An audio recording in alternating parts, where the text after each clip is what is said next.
So മക്കളെ JEE main 2024 face 1 31 ജനുവരി shift 2 question number 21 ആണ് നമ്മൾ ഇനി ചെയ്യുന്നത്. ശ്രദ്ധിക്കുക, ഇതും നമ്മുടെ കെമിക്കൽ ബോണ്ടിങ് എന്ന് പറയുന്ന ചാപ്റ്ററുമായി ബന്ധപ്പെട്ടുള്ള ക്വസ്റ്റ്യൻ ആണ്. ക്വസ്റ്റ്യൻ ശ്രദ്ധിക്കുക എല്ലാവരും. A diatomic molecule have a dipole moment. Already dipole moment തന്നിട്ടുണ്ട്, 1.2 dBi തന്നിട്ടുണ്ട്. If the bond distance is 1 angstrom, fractional charge എന്ന് പറഞ്ഞാൽ Q, ഫ്രാക്ഷണൽ ചാർജ് Q ആണ് കണ്ടുപിടിക്കാൻ പറയുന്നത്.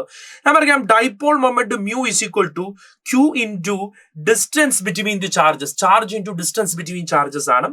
ഡൈപോൾ മൊമെന്റ് 1.2 dBi എന്നുള്ളതിന് ഞാൻ ഓൾറെഡി ക്വസ്റ്റ്യനിൽ തന്നിട്ടുണ്ട്. ഒരു ഡിബൈ എന്നുള്ളതിന് ESU ഡോട്ട് സെന്റിമീറ്റർ 10⁻⁸ ആൻസർ നമുക്ക് ESUയിലാണ് കണ്ടുപിടിക്കേണ്ടത്.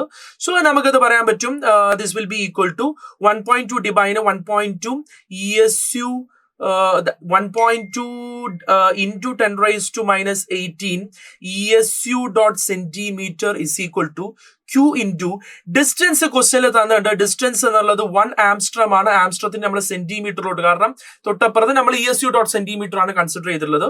സോ 1 ആംസ്ട്രം എന്ന് പറഞ്ഞാൽ 10⁻⁸ സെന്റിമീറ്റർ ആണ്. സോ സെന്റിമീറ്റർ നമുക്ക് എന്ത് ചെയ്യാം, ക്യാൻസൽ ചെയ്ത് പോവാം. So Q is equal to നമുക്ക് കിട്ടുന്ന വാല്യൂ എന്ന് പറഞ്ഞു കഴിഞ്ഞാൽ 1.2 into 10⁻⁸ ഡിവൈഡഡ് ബൈ 10⁻⁸. ഇത് രണ്ടും കട്ട് ചെയ്ത് കഴിഞ്ഞ് കഴിഞ്ഞാൽ you are getting Q is equal to 1.2 into 10⁻⁻10 എന്ന് പറയുന്ന വാല്യൂ, ESU എന്ന് പറയുന്ന വാല്യൂലോട്ട് നമുക്ക് എന്ത് ചെയ്യുന്നു, ആൻസർ കിട്ടുന്നു.